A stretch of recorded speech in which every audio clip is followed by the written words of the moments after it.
കക്ഷി വിജിലൻസ് യോഗം collectorate conference ഹാളിൽ കളക്ടറുടെ അധ്യക്ഷതയിൽ ചേർന്നു. അനർഹമായി മുൻഗണനാ റേഷൻ കാർഡുകൾ കൈവശം വച്ചിട്ടുള്ള ആളുകൾ അടിയന്തരമായി കാർഡുകൾ അതാത് താലൂക്ക് സപ്ലൈ ഓഫീസർ മുമ്പാകെ ഹാജരാക്കി മുൻഗണന വിഭാഗത്തിൽ നിന്ന് ഒഴിവാകണമെന്ന് കളക്ടർ പറഞ്ഞു.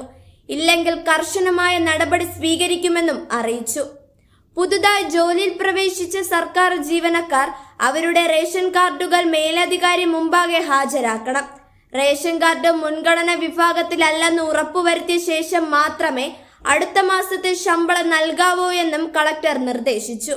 ഇക്കാര്യത്തിൽ ആവശ്യമായ ഫീൽഡ് പരിശോധനകൾ ഊർജിതമാക്കാൻ താലൂക്ക് സപ്ലൈ ഓഫീസർമാർക്ക് കളക്ടർ നിർദ്ദേശവും നൽകി.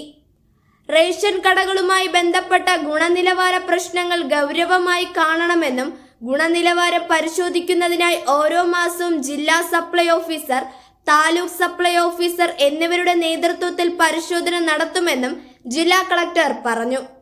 മട്ട അരിയിൽ വെള്ള അരി കാണുന്നുവെന്ന പരാതി ഉയർന്നിട്ടുണ്ട്. മട്ട അരിയിലെ ഫോർട്ടിഫൈഡ് അരിയാണ് വെള്ള അരി. ഇത് കളയരുതെന്നും പോഷക സമ്പുഷ്ടമാണെന്ന് ആളുകളെ ബോധവൽക്കരിക്കണമെന്നും കളക്ടർ പറഞ്ഞു.